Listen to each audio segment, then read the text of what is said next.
At Rangelands Natural Resource Management, we aim to support you to manage the natural resource well. So first, let's put a value on it. And we'll say that each cattle unit consumes $1,000 of feed per year. That's the equivalent of hand feeding 8 kilos per head per day if your ration only costs $280 per tonne. That's for one cattle unit, so it's a steer. Your breeders will need more than that, but let's look at what that $1,000 of feed looks like on your place.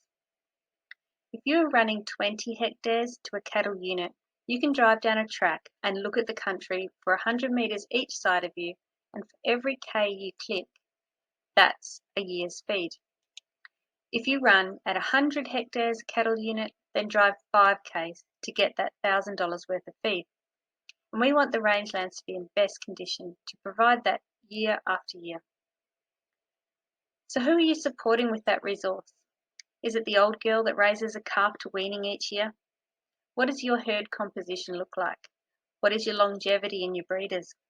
Who's out there not cycling? And how much resource are you feeding to replacement heifers if your longevity isn't great? To truly value the resource, we need healthy animals that are able to produce. Cattle are not native to Australia. They didn't evolve to be healthy in a low phosphorus environment like kangaroos did. They need us to provide that for them. The mineral balance is a touchy thing. Too much of one influences the uptake of another, and so on down the line. So we do know from research that there's a perfect nutrient diet to grow cattle in optimal health. So let's start with that, and then try to match it to what we have. Let's look at the knowns. We've tested the water. We know what's in the lick. If we did a soil test, that would be a known as well.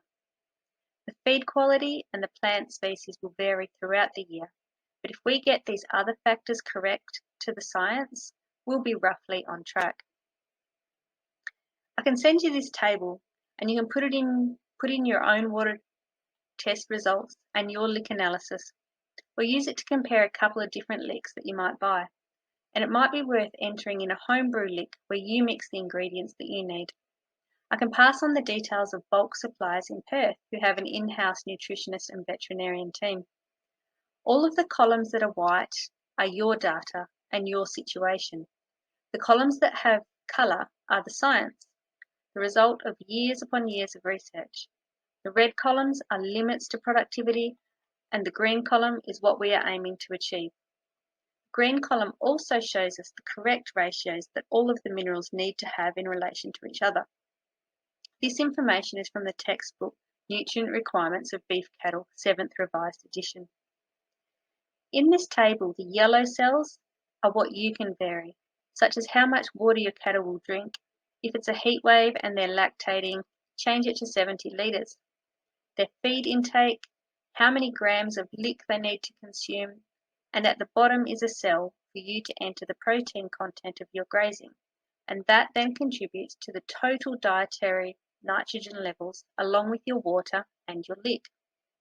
In this example from a station in this project, we knew the water was high in calcium and sulfur, but we wanted to know how does that pan out to the daily life of this breeder. By using this table, we can see that just by drinking 50 litres of water, she is already above the optimum diet requirement for sulfur. And unfortunately, the lick used on this station is also high in sulfur and calcium. We know that mulga depletes sulfur, so you'll need to watch to see if they are consuming that, and even then it would only be required to be slightly above optimum to compensate. In this table, we can adjust the grams of lick that your breeder consumes until the required phosphorus level is met. This table can save you a lot of money, as phosphorus will be the most expensive component. For this situation, 80 grams is all that's required for the phosphorus. But the high levels of calcium in the water are distorting the ratios that the lick manufacturer was aiming for. This station needs a different lick when cattle are drinking from this bowl. This handy table can empower you to look after your cattle in best health, so you can then apply other tools to manage their grazing. The next step in nutrition management for Rangelands NRM is our work to bring back the decreaser species with biodiversity and seed bank projects. With a wider range of species maintained on the land, cattle stand a better chance of obtaining the minerals they need, and the country will have the seed resources to spring back faster after the drought.